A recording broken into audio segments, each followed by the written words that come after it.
Dès notre jeune âge, on nous met souvent la pression pour chercher un partenaire, fonder une famille et idéalement vivre heureux pour toujours.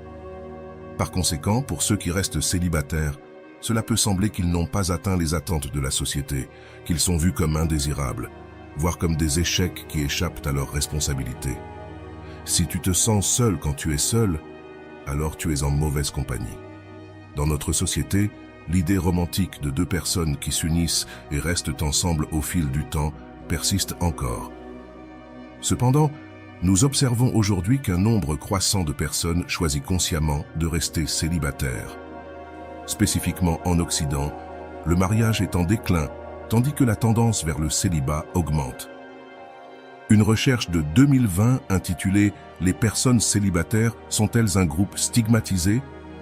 souligne que les personnes célibataires sont souvent confrontées à la discrimination, aux préjugés et aux défis financiers. Ils peuvent gagner moins, payer plus d'impôts et encourir des coûts plus élevés pour les prestations sociales et les soins de santé. Cependant, tout n'est pas négatif. La même étude révèle que de nombreuses personnes trouvent un épanouissement dans leur statut de célibataire. La psychologue sociale Bella De Paolo renforce cette perspective dans son article, rejetant l'idée que le mariage est un chemin universel vers le bonheur.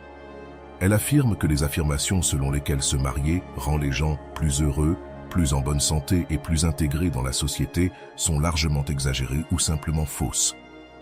De plus, elle suggère que le fait d'être célibataire offre de nombreux avantages par rapport au mariage, tels que la découverte d'une signification personnelle plus profonde, la poursuite d'intérêts et de passions individuelles et la promotion de la croissance personnelle. Alors, vaut-il mieux être célibataire? La réponse est loin d'être universelle. Les gens recherchent des choses différentes dans la vie. Pour beaucoup, la formation de relations et le mariage conduisent au bonheur. Cependant, il existe un segment florissant de la société qui s'épanouit dans le célibat. Il est important de noter que cette vidéo n'est pas une tentative de dissuader les individus de rechercher des relations ou le mariage, ni une critique de ceux qui choisissent cette voie. L'objectif de cette courte vidéo est plutôt de présenter plusieurs arguments convaincants pour lesquels le fait d'être célibataire pourrait être une option préférable et épanouissante pour certaines personnes. La liberté de rechercher un sens dans la vie à votre manière, l'adoption de la liberté dans le célibat, l'un des avantages indéniables d'être célibataire, est le profond sentiment de liberté qu'il offre, un niveau d'autonomie que les personnes mariées ont souvent du mal à trouver. En tant que célibataire, vous avez la liberté de faire des choix sans avoir à tenir compte d'un partenaire ou d'un conjoint, sans avoir besoin de justification, de discussion ou de compromis. Un aspect significatif du célibat est la liberté de rechercher un sens dans la vie à votre manière. Le philosophe franco-algérien renommé Albert Camus a soutenu que l'univers lui-même ne possède pas de sens inhérent, rendant ainsi la recherche du sens de la vie inutile. En essence, le célibat peut donner aux individus le pouvoir de tracer leur propre chemin, de prioriser leurs passions et de cultiver un profond sens de l'autonomie qui leur permet de mener une vie débordante de science. Le célibat peut offrir authenticité et épanouissement.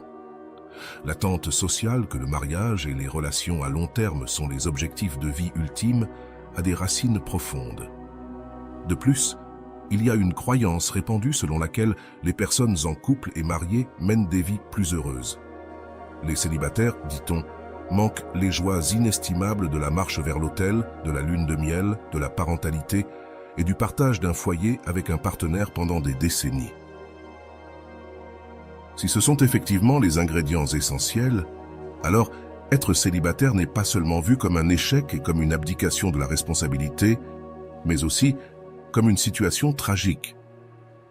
Certes, il y a des personnes qui perçoivent leur statut de célibataire comme indésirable, en particulier celles qui n'ont pas choisi d'être célibataires et qui aspirent à la compagnie, se sentant parfois comme si elles manquèrent quelque chose de vital.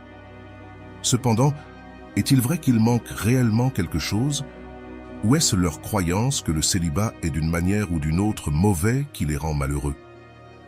Des études récentes suggèrent que c'est plutôt le dernier cas.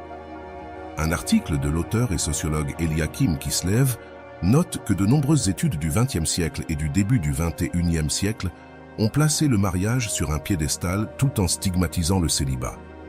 Cependant, De nouvelles recherches remettent en question l'idée bien ancrée que les personnes mariées sont intrinsèquement plus heureuses et en meilleure santé. Kislev résume une sélection d'études qui suggèrent ce qui suit.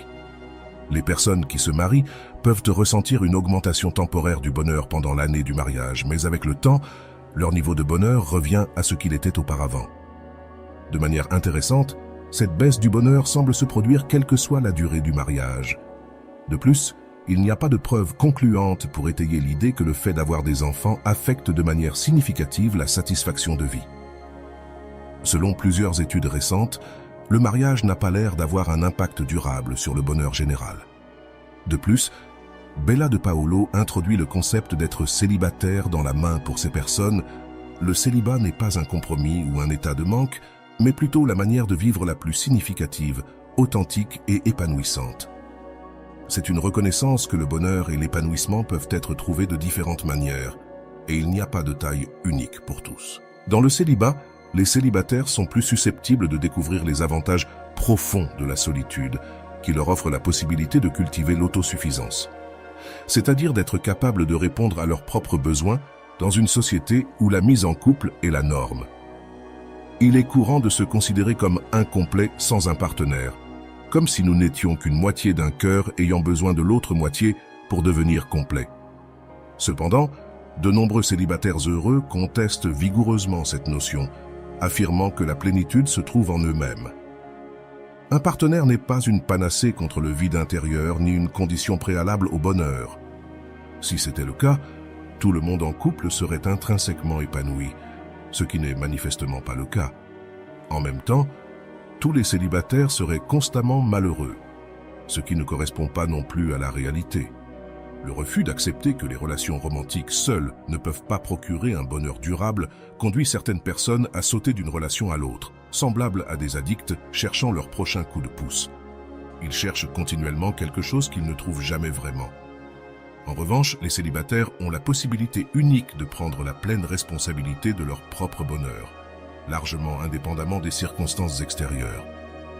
Dans ce scénario, l'accent est mis sur le développement des compétences, faute d'un meilleur terme, pour se satisfaire émotionnellement et autrement. Devenir autonome, non seulement financièrement mais aussi émotionnellement, comporte plusieurs avantages. Tout d'abord, c'est fiable, car notre contentement dépend largement de notre contrôle. Deuxièmement, c'est rentable, car moins nous avons besoin pour trouver satisfaction, plus abordable devient notre bonheur. Troisièmement, cela nous prépare à la réalité incontournable que, tôt ou tard, nous nous retrouvons tous seuls, car la solitude, tout comme la mort, est une partie inévitable de la vie que de nombreuses personnes redoutent. Cependant, si nous pouvons prospérer dans la solitude, nous ne craindrons pas d'être seuls et pourrions même finir par l'apprécier.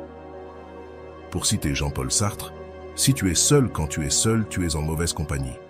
Être célibataire est souvent perçu comme une phase transitoire, un état temporaire avant de rencontrer quelqu'un. Mais la réalité est que le célibat offre une multitude d'opportunités, souvent sous-estimées. C'est une période précieuse pour apprendre à se connaître, pour grandir, pour être pleinement maître de son propre bonheur. Alors, plutôt que de considérer le célibat comme un vide à combler, pourquoi ne pas le voir comme une opportunité de se construire, de poursuivre ses passions, de se connecter profondément avec soi-même et, surtout, de comprendre que le bonheur ne dépend de personne d'autre que vous. Vous avez maintenant 4 bonnes raisons d'embrasser pleinement le célibat. Il ne s'agit pas d'une absence de quelque chose, mais d'une présence, la vôtre. Et souvenez-vous, être célibataire n'est pas un échec, c'est un choix, une opportunité pour devenir la meilleure version de vous-même. Merci d'avoir regardé et n'oubliez pas, vous êtes déjà complet, avec ou sans partenaire. Et si cette vidéo a eu du sens pour vous, je vous invite à vous abonner et à la partager avec une personne qui doit la voir. J'espère vous revoir dans une autre vidéo. Alors vous êtes célibataire ou en couple ?